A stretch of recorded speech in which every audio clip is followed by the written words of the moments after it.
ఈరోజు మనతో పాటు హైకోర్టు అడ్వకేట్ రవీంద్రనాథ్ గారు ఉన్నారు. సో వారిని అడిగి ఈ సంజయ్ రాయ్ విషయంలో డీటెయిల్స్ అసలు ఏం జరిగింది ఏంటి అనేది అడిగి తెలుసుకుందాం. Hello sir. హాయ్ అండి నాగరాజు గారు. సో కొత్తగా కొన్ని క్లిప్పింగ్స్ అయితే నేను చూస్తూ ఉన్నానండి. సంజయ్ రాయ్ విషయంలో సిబిఐ తరపున కొన్ని డీటెయిల్స్ బయటకు వచ్చాయి అనేటువంటిది. మనం పాలిగ్రఫీ టెస్ట్ అంటే ఏంటి, దానికి సంబంధించి ఏ విధంగా ఉంటుంది, దాన్ని సాక్ష్యంగా వాడుకుంటారా లేదా అని కూడా మనం ఒక వీడియో చేసాం. సో ఈ సైకో అనాలిసిస్ టెస్ట్ బయటకు వచ్చిన తర్వాత కొన్ని విషయాలు కథనాలు అయితే వస్తున్నాయి. ఏంటి సార్ అవి? సిబిఐ వాళ్ళు రిపోర్ట్ చేశారండి. సుప్రీంకోర్టుకి తన స్టేట్మెంట్ ఇవ్వడం జరిగింది. అందులో భాగంగా ఎవరైతే ఈ మెయిన్ కల్ప్రిట్ ఉన్నటువంటి ఈ సంజయ్ రాయ్ మీద కొన్ని డీటెయిల్స్ అయితే బయటకు రావడం జరిగిందండి. సిబిఐ అధికారులతో మాట్లాడినప్పుడు మనకు బయటకు రావడం జరిగిందని సంబంధించింది. ఇందులో ప్రధానంగా ఏంటంటే ఫస్ట్ టైం ఆల్రెడీ ఈ సంజయ్ రాయ్ని ఇంట్రాగేషన్ చేశారు. ఇంట్రాగేషన్ చేసినప్పుడు ఆయన తరపున ఎవరు కూడా లాయర్లు అటెండ్ కాలేదండి వాలంటరీగా. సో ఈరోజు సిబిఐ వాళ్ళు ఏం చేశారంటే రేపు 23rd సంజయ్ రాయ్ని కోర్టు ముందు ప్రవేశపెడుతున్నారు. రేపు భారీ భద్రతా బందోబస్తు మధ్య రేపు కోర్టులో ప్రవేశపెట్టడం జరుగుతుంది. దీనికి state government, west Bengal state government ఆయన్ని కొంత ప్రొటెక్షన్ చేస్తూ కొంతమంది అడ్వకేట్స్ను కూడా ఆయన తరపున వాదించడానికి, యాక్చువల్గా అయితే వెస్ట్ బెంగాల్ కాదు దేశం మొత్తంలో ఎవరు కూడా ఆయన తరపున వాదించడానికి ఎవరు కూడా రాలేదు. కానీ స్టేట్ గవర్నమెంట్ అయితే కంపల్సరీ అవసరం కాబట్టి వెస్ట్ బెంగాల్ స్టేట్ గవర్నమెంట్ ఒక ప్రికాషన్ తీసుకున్నారు. రేపు కొంతమంది ఒక లాయర్స్ కమిటీని ఆయనకి ఇవ్వడం జరిగింది. ఈరోజు ఈవినింగ్ నాకు తెలిసి బహుశా వాళ్ళు వెళ్ళి మాట్లాడతారు. రేపు మార్నింగ్ కోర్టులో సంజయ్ రాయ్ తరపున వీళ్ళు వెళ్ళి మాట్లాడి రేపు కోర్టులో ఆయన తలకి హీరింగ్స్ ఉంటాయండి. ఓకే, ఇప్పుడు అందులో మనకి ఇన్ఫర్మేషన్ దానికి సంబంధించింది ఉంది. అయితే ఇక్కడ విస్తుపోయే నిజాలు ఏంటంటే నాగరాజు గారు, దీనికి సంబంధించి ఈ సంజయ్ రాయ్ని ఏదైతే ఇంట్రాగేషన్ చేసినప్పుడు సిబిఐ దర్యాప్తు సంస్థ కూడా ఆశ్చర్యపోయింది. వాళ్ళు ఎన్నో ఇట్లాంటి ఇష్యూస్ చూసి ఉండొచ్చు, కానీ ఫస్ట్ టైం ఏంటంటే ఆయన టెస్టులు చేసిన ఇవన్నీ చేశారు. ఈ నార్కోటిక్స్ టెస్టులు, మన ఈ పాలిగ్రాఫ్ టెస్టులు చేసినప్పుడు కూడా ఆయనలో ఎటువంటి పశ్చాత్తాపం లేకుండా, ఇటువంటి అది తప్పు చేశానన్న ఒక భావన లేకుండా, అపరాధ భావన అంటారు దాన్ని, అటువంటిది ఏమీ లేకుండా ఆయన అడుగుతున్న క్వశ్చన్స్కి ఆయన చెప్తుంటే వీళ్ళందరూ కూడా విస్తుపోయారు అనమాట. అవన్నీ రికార్డ్ చేశారు. అంటే కొన్ని వాయిస్ ఉన్నాడా, అంత కర్కశంగా ఉన్నాడండి మనిషి అసలు. దానికి సిబిఐ అధికారులు ఆశ్చర్య బయటకు చెప్తున్నారు. ఈరోజు ఆ ఫైల్ సబ్మిట్ చేశారు. అందులో కొన్ని ముఖ్యాంశాలు మనం మాట్లాడుకుందాం దానికి సంబంధించి. ఈ క్యాండిడేట్ ఎలా బిహేవ్ చేశారంటే ఆగస్ట్ 5th అనుకుంటాను, అతను ఖరగ్పూర్లో 7th బెటాలియన్లో ఉన్నటువంటి అక్కడ ఆయన అటెండ్ అయ్యాడు. ఒక పోలీస్ డిపార్ట్మెంట్ సంబంధించినటువంటి ఈ వర్క్షాప్ సంబంధించి అటెండ్ అయ్యాడు. అగైన్ అక్కడ నుంచి 8th మార్నింగ్ రావడం జరిగింది. 8th ఈవినింగ్ వరకు తిరిగాడు. సో అవన్నీ దట్ ఇస్ అ పర్సనల్ వాడు ఎక్కడ తిరిగాడు ఉంది. ఇక మెయిన్ స్ట్రీమ్ లైన్కి ఏదైతే ఈ సంఘటన జరిగిన ప్రదేశానికి వచ్చినట్లయితే ఈయన అరౌండ్ 11 o'clock ఆ టైంలో, ఇది టైంకి షెడ్యూల్ కూడా మెన్షన్ చేశారు ఇక్కడ, అరౌండ్ 11 o'clock ఆ టైంలో ఈ chest department, RG Kar medical hospital chest department ప్లేస్కి వచ్చాడు.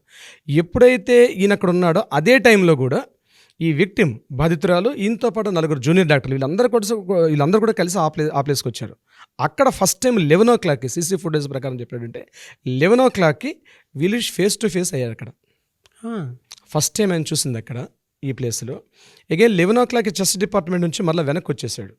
వెనక్కి వచ్చేసి తన ఫ్రెండ్తో కలిసి కాలేజ్ బ్యాక్ సైడ్ ఉన్నటువంటి ఒక ఓపెన్ ప్లేస్, అంటే ఒక నిర్మానుష్య ప్రదేశం, అక్కడ ఫ్రెండ్తో కలిసి తన లిక్కర్ తీసుకున్నాడు. అక్కడ లిక్కర్ తీసుకున్నాడు. అగైన్ ఈ టైంలో ఏం జరిగిందంటే 11 o'clock తన ఫ్రెండ్స్తో కలిసి అక్కడ కూర్చున్నటువంటి చెస్ట్ డిపార్ట్మెంట్ బయట వెయిట్ ఉన్నటువంటి అమ్మాయి అక్కడ వాళ్ళ ఫ్రెండ్స్తో కలిసి చాలాసేపు డిస్కషన్ చేసుకున్నారు. అరౌండ్ midnight 12:30 ఆ టైంలో వీళ్ళు అక్కడ నుంచి డిన్నర్కి వెళ్ళారు ఫ్రెండ్స్ అందరూ కలిసి. డిన్నర్ చేసిన తర్వాత అందులో 3 డాక్టర్స్ మళ్ళీ వెనక్కి వచ్చేసారు. ఒక డాక్టర్, ఒక లేడీ డాక్టర్ ఆయనతో పాటు, అమ్మాయి విక్టిమ్తో పాటు ఉంది. వీళ్ళందరూ కలిసి అరౌండ్ midnight 1:30 ఆ టైంలో అక్కడ వాళ్ళు పడుకున్నారు. నిద్రపోయింది అమ్మాయి విక్టిమ్. ఇక్కడ సంజయ్ రాయ్ ఏం చేశాడంటే ఈ అమ్మాయిని ఎప్పుడైతే 11 o'clock చూశాడంటే ఆల్రెడీ అప్పటికే స్టార్ట్ చేస్తాడు, ఈ అమ్మాయి ఒంటరిగా ఉంది డిపార్ట్మెంట్ అంటే ఇంకా బిహైండ్ స్టోరీ ఏంటంటే మనకి రేపు ఆర్గ్యుమెంట్స్ అయిన తర్వాత వస్తున్న విషయానికి. సో ఇన్ బిట్వీన్ ఆయన అక్కడ లిక్కర్ సేవించి మళ్ళీ అరౌండ్ midnight అయిపోయింది 2:30 ఆ టైంలో మొత్తం హాస్పిటల్ ప్రాంగణం అంతా కూడా తిరుగుతూ ఎమర్జెన్సీ వార్డులోకి వచ్చాడు. ఎమర్జెన్సీ వార్డులో అంటే బయట గ్లాస్ డోర్స్ని కొద్దిగా బ్రేక్ చేశాడు, గట్టిగా గుద్దినట్టుగా కనిపిస్తుంది. సమ్ బ్రేక్స్ కూడా ఉన్నాయి ఎమర్జెన్సీ డోర్ దగ్గర.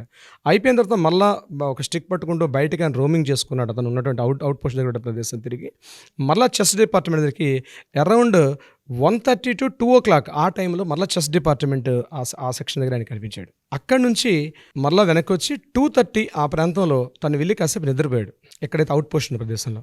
మార్నింగ్ ఎర్లీ అవర్స్ 4:30 రెండు చెప్పండి, ఇంకా చెప్పండి 4:10 ఆ టైంలో విక్టిమ్ ఎక్కడైతే నిద్రపోతుందో ఆ ప్రదేశానికి వెళ్ళాడు ఈ సంజయ్ రాయ్. ఇది అప్డేట్ ఇన్ఫర్మేషను మనకి సిబిఐలో వచ్చిందండి. ఆ తర్వాత జరిగినట్టు ఘోరం గురించి మనం పెద్దగా చెప్పుకోవాల్సిన అవసరం లేదు. దాని గురించి మనం లైవ్ సో సంఘటన అలా జరిగింది. సో ఈ సంజయ్ రాయ్ యొక్క నేర ప్రవృత్తి ఎలా ఉంటుంది అన్నది డిస్కషన్స్కి వెళ్ళేటప్పుడు ఆశ్చర్యపోయే సంఘటనలు ఒకటి వెలుగులోకి వచ్చాయి. అంటే ఆయన యొక్క క్యారెక్టరైజేషన్ నేను చెప్తున్నాను. ఇతని సెక్స్ పర్వర్ట్ అన్న ఒక వర్డ్ని వాడారండి వాళ్ళు సిబిఐ వాళ్ళది. ఓకే. సెక్స్ పర్వర్ట్ అంటే అధికంగా ఉమనైజర్ అనమాట. ఎక్కువగా సెక్స్ వాంఛలు కలిగిన వ్యక్తికి పర్వర్ట్ అనే పదాన్ని వాడతారు. నెంబర్ 2 అధికంగా లిక్కర్ని సేవించే వ్యక్తిని కూడా ఆయన పర్సనల్ దీంట్లో అయితే లిక్కరు అమ్మాయి లేనిదే ఆయన దాన్ని ఏమంటారంటే ఫుడ్ కూడా తింటాడు. ఫుడ్ కన్నా ముందు ప్రయారిటీస్ ఆయనకి ఇదే ఇంపార్టెంట్ ఆయనకి అక్కడ. ఇది చెప్పడం జరిగింది.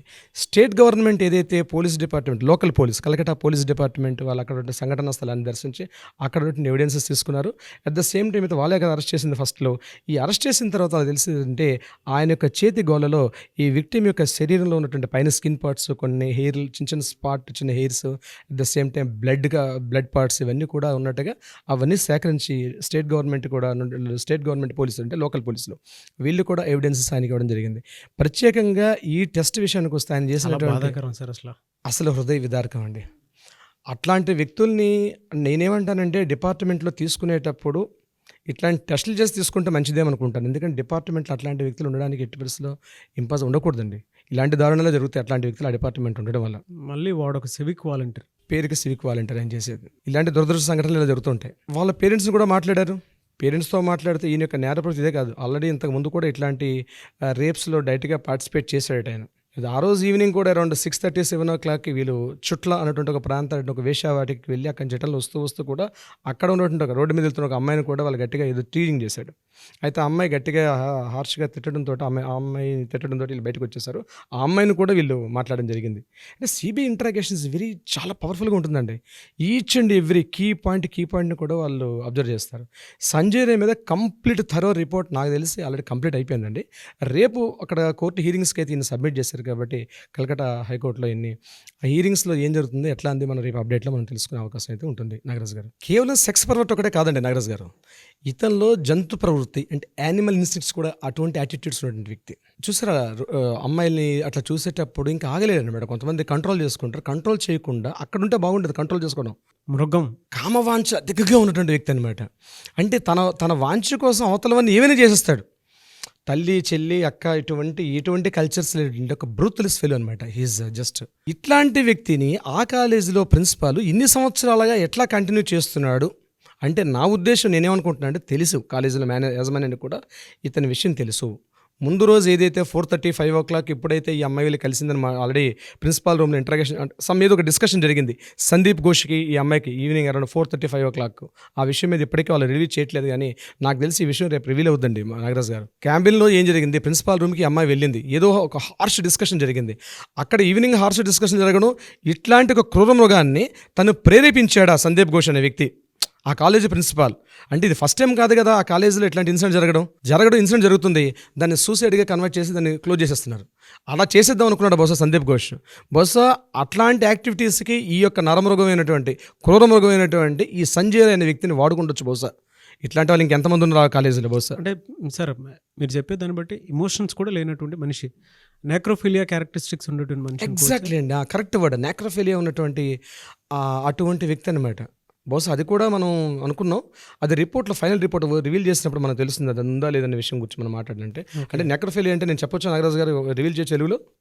చెప్పండి సార్, పర్లేదు. అంటే శవం అంటే క్లియర్ సింగిల్ వర్డ్ చెప్పాలంటే చనిపోయినటువంటి dead body already parts damage అయిపోయి ఆ అమ్మాయి ఆర్తనాదాలు చేస్తుంది, స్పృహలో లేదా అమ్మాయి, తన బాడీ పార్ట్స్ని డ్యామేజ్ అయిపోయి ఏం మాట్లాడలేని పరిస్థితి. అట్లాంటి ఒక సిచ్యుయేషన్లో తనతో వెళ్ళి తన ఫిజికల్ లైంగికంగా తను పాల్గొనడం అన్నది అది దాన్ని నెక్రోఫిలియా అంటారు యాక్చువల్గా మనం బుక్లో చెప్పండి, డిక్షనరీ చెప్పాలంటే. అటువంటి కామవంచలు కలిగిన వ్యక్తి ఈ సంజయ్ రాయ్. ఎందుకంటే వాళ్ళు ఇంటరాగేషన్ చేస్తున్నటువంటి వ్యక్తులు చేస్తున్నప్పుడు అతనిలో కనీసం భయం కానీ ఒక పశ్చాత్తాపం కానీ ఒక అపరాధ భావన కానీ ఎటువంటి ఫీలింగ్స్ లేకుండా అతను డైరెక్ట్గా నన్ను ఉరితీస్తే ఉరితీయండి, నన్ను చంపిస్తే చంపేయండి, మీరేమేం చేసుకోండి, ఎస్ ఐఎమ్ రెడీ. అంటే ఈ టెర్రరిస్టులు ఉంటారు చూసారండి, ముఖ్యంగా ఈ ట్రైన్డ్ టెర్రరిస్టులు ఉంటారు కాశ్మీర్ అంటే ఉగ్రవాద ప్రేరిత ఉంటారు. అంటే ISIS టెర్రరిస్టులు వాళ్ళు ట్రైన్డ్ పీపుల్ అనమాట. ఒక ట్రైన్డ్ టెర్రరిస్ట్ ఎట్లయితే బిహేవ్ చేస్తాడో ఆ మాదిరి అట్లా ఆయన కూర్చొని చెప్తుంటే సిబిఐ ఆఫీసర్స్ వాళ్ళు ఒక్కొక్కరికి 30 ఇయర్స్ 40 ఇయర్స్ సర్వీస్ ఎక్స్పీరియన్స్ వాళ్ళు కూడా విస్తుపోతున్నారట ఆయన చెప్తుంటే. బా అసలు నీకు ఆ అమ్మాయి రోజు చూస్తావు కదా కాలేజీలో, ఒక సిబిఐ ఆఫీసర్ ఒక క్వశ్చన్ వేసాడానికి, నువ్వు రోజు చూస్తుంటే అమ్మాయిలే కదా ఇట్లాంటి అమ్మాయిని చూస్తుంటావు, పర్టికులర్గా నువ్వు అమ్మాయి అలా ఎందుకు నీకు చేయాలనిపించింది అని క్వశ్చన్ వేసాడట సిబిఐ ఆఫీసర్. ఆ అమ్మాయి సింగిల్గా నిద్రపోతుంది ఆ ప్లేస్లో, నువ్వు ఎందుకు వెళ్ళి చేయాల్సి వచ్చింది అంటే నేను చేస్తాను అట్లానే అని చెప్తున్నాడు వాడు ధైర్యంగా. బట్ ఈ బాధితుడి చేతిలో ఎంతమంది అమ్మాయిలు బలైపోయారు ఆ కాలేజీలో, చూసారు బయటికి చెప్పుకోలేకపోతున్నారు అమ్మాయిలు చాలా మంది. అవునండి. ఇట్లాంటి బాధితుడు ఇదే కాలేజీలో, ఇదే ఆర్జేకర్ మెడికల్ కాలేజీలో ఇలాంటి ఒక క్రూరమోగంతో ఎంతమంది అమ్మాయిలు బలైపోయారు, బయటకు వచ్చి నోరు విచ్చి చెప్పుకోలేకపోతున్నారు. వాళ్ళు ఏం చేస్తున్నారు, వాళ్ళ నిరసన ధ్వనులు, వాళ్ళ ప్రొటెస్ట్ చేస్తున్నారు. ఈ కాలేజీలో చెప్పుకోలేరు, ఎందుకంటే ఈ సమాజం ఒప్పుకోదు కాబట్టి వాళ్ళు చెప్పుకోలేకపోతున్నారు. కానీ ఎంతమంది బలైపోయినటువంటి ఆడపిల్లలు, మన తోటి చెల్లెలు అక్కలు ఎంతమంది ఉన్నారు అక్కడ మనకు అర్థమయ్యే పరిస్థితులు లేదు నాగరాజు గారు. అంటే ఈ డీటెయిల్స్ అన్నీ చూస్తూ ఉంటే అండి మృగం కంటే దారుణమైనటువంటి అంటే వేరే భాష కూడా దానికి అందదేమో. పదాలు లేవండి, తెలుగు సిస్టమ్తో భాషలో సంబంధం పదాలు లేదు. దాంతోపాటు మృగానికైనా సరే ఎలా ఉంటుందంటే అడవిలో తిరిగేటప్పుడు ఎక్కడో చుట్ట నన్ను ఏమైనా చేస్తారేమో అనేటువంటి చిన్న భయం ఉంటుంది. అందుకే ఇక్కడ నాగరాజు గారు సుప్రీంకోర్టు చీఫ్ జస్టిస్ వాళ్ళు ఒక నిజంగా వాళ్ళ హ్యుమానిటీ వాల్యూస్ చూస్తే అండి, అంటే బయటకు చెప్పలేకపోతున్నారు కానీ క్లియర్ వర్డ్ వాళ్ళు. సుప్రీంకోర్టు ఏం చేసిందంటే ఎవరైతే వైద్య విద్యార్థులు నిరసన చేస్తున్నారో ఎట్టి పరిస్థితుల్లో కూడా వాళ్ళని మాత్రం మీరు అటాక్ చేయొద్దు, ఎటువంటి దాడులు చేయొద్దు, వాళ్ళ ఫీలింగ్స్ని ఎక్స్ప్రెస్ చేస్తున్నారు చెప్పనివ్వండి అని ఫస్ట్ టైం అండి మన ఇండియన్ హిస్టరీలో ఈ 78 సంవత్సరాల ఈ దేశ స్వాతంత్ర చరిత్రలో ఫస్ట్ టైం సుప్రీంకోర్టు నిరసనలు చేస్తున్నారు వైద్య విద్యార్థులు, చెయ్యనివ్వండి, నిరసన తెలపనివ్వండి అంటున్నారు. అంటే అర్థం ఏంటంటే వాళ్ళకి తెలియని ఇంకేవో నిజాలు తెలుసండి అందులో.